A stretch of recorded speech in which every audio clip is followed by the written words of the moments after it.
आता आपण त्याला देवीच म्हणतो का, एक लक्ष्मी, एक महाकाली, महासरस्वती, राजराजेश्वरी, आई साहेब, अंबा माता की असं म्हणतो आपण.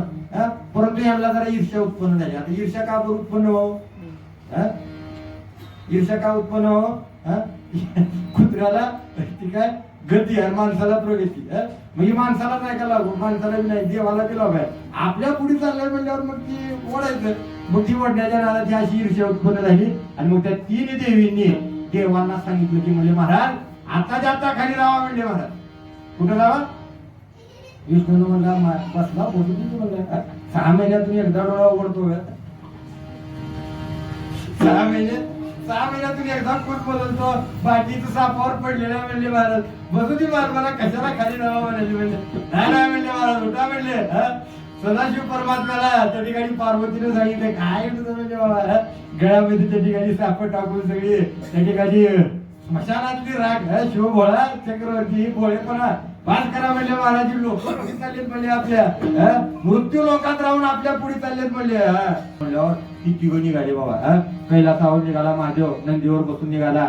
आणि मग विष्णू कुठून निघाला? क्षीरसागरातून निघाला.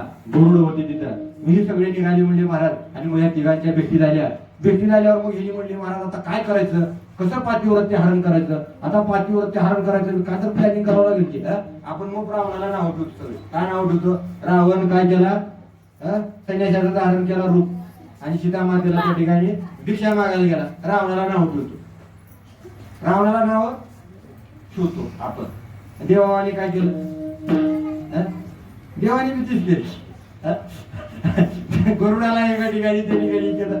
नंदीला म्हणजे महाराज तू नंदीला आता इथंच बसायचं म्हणजे महाराज, जोर मी येत नाही तोवर इथून आलायचं नाही. सदाशिवाने सांगितलं. गरुडाला म्हणलं तू बी इथंच राहायचं, आता इथून पुढे यायचं नाही. काय यायचं नाही? आता गरुडावर बसून गेले म्हणल्यावर देवाय म्हणून कळणारच की. नंदीवर बसून गेले म्हणल्यावर आता रूप पालटावं लागतं म्हणजे महाराज. रूप पालटायचं म्हणजे मग कोणतं रूप धरायचं? एकच रूप धरायचं आहे. तेव्हापासून अजून परंपरा चालू. तेव्हापासून आतापर्यंत रूप पालटून मग संन्यासाचं रूप घ्यायचं. मग कधी संन्याशी भगवा कपड्यात असते, कधी पांढऱ्या कपड्यात असते. एवढाच फरक आहे. ही परंपरा गावाची तेव्हापासून चालू. मग यायचं, मग काय तर दान मागायचं आणि लुटून लुबाडून जायचं. ही खेळ तेव्हापासून झाला महाराज. त्याच्यामुळं आपण काय जास्त वाईट वाटून घ्यायचं नाही बरं का. आपण जास्त वाईट वाटून बिलकुल घ्यायचं नाही. ही त्यांची परंपरा आहे वाढ वडिलांची. माझ्या वडिलांची शिका देवा तुझी वाढ वडिलांची परंपरा जेव्हापासून झाले.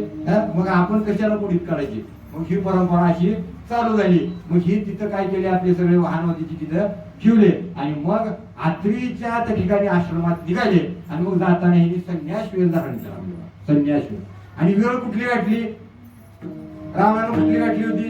नवरा नव्हता, लक्ष्मण उरला होता. लक्ष्मणासाठी मग ती त्या ठिकाणी ओरडायला लावलं. लक्ष्मण बी गेला. ह्यांनी बी बरोबर वेळ गाठली. जेव्हा आत्री ऋषी नव्हता त्या टायमात. मी किती